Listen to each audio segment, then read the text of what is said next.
Ada masa dalam hidup kita terluka, dan rupa-rupanya Allah membekalkan di dalam surah Al-Muzammil satu panduan bagaimana merawat kelukaan, merawat cabaran dalam kehidupan.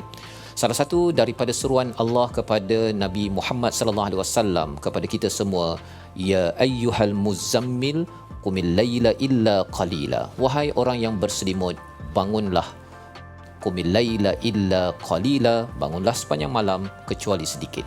Apakah kelebihan untuk mendirikan, menghidupkan malam ini? Satu daripadanya, apabila kita bangun, ia membina jati diri daripada kita berehat, kita berselimut takut untuk kita bangkit, melakukan perubahan. Itu adalah kesan besar dalam seorang yang mendirikan solat, mendirikan malam. Kerana apabila kita berada dalam selimut, dalam keadaan ketakutan, kita mungkin berada dalam keadaan status quo, tidak melakukan perubahan, padahal sebenarnya tanggungjawab itu lebih besar daripada masa yang ada di atas muka bumi ini.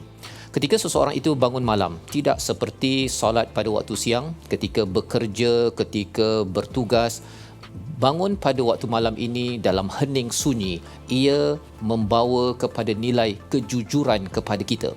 Kerana tidak ada orang yang memerhati, tidak ada orang yang akan mengambil kedatangan yang mengetahui sama ada kita bangun ataupun tidak.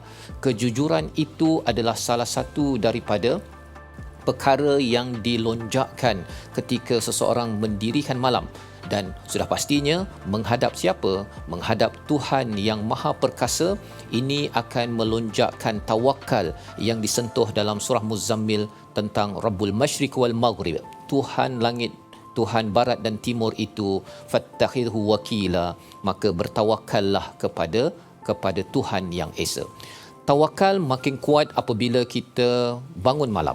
Kerana dengan kita bangun malam ini, kita akan membaca Al-Quran. Quran itu akan mengetengahkan tentang kehebatan Allah Subhanahu Wa Taala, Allah yang mengawal segala-galanya, sehingga kan kita dapat membina cara berfikir yang benar bahawa diri ini tidak dapat mengawal banyak. Dalam pelbagai projek, menjaga keluarga, di tempat kerja, kita boleh buat berapa perkara sahaja. Yang lainnya beribu, berbilion itu dilakukan, dikawal oleh Allah Subhanahu Wa Taala.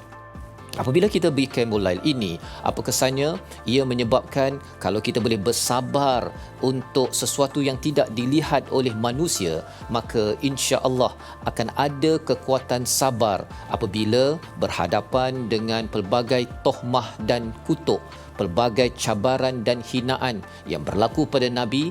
Nabi dapat membalasnya dengan hajran jamila, dengan satu respon yang cantik, yang baik, kerana ia adalah satu perkara penting untuk terus melakukan tugas dakwah, tugas kebaikan di dalam umat.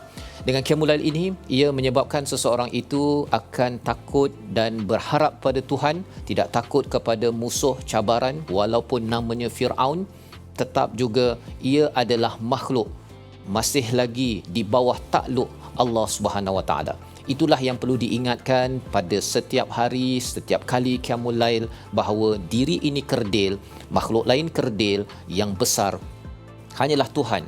Dan apabila qiyamul lail diamalkan, ia membina jati diri untuk kita melakukan perubahan sebelum merubah dunia.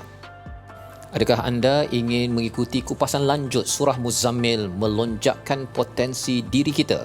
Ikuti perbincangan di Masjid Sultan Haji Ahmad Shah UIA Gombak pada 11 Mac 12 tengah hari. Sama-sama kita raikan bulan Al-Quran.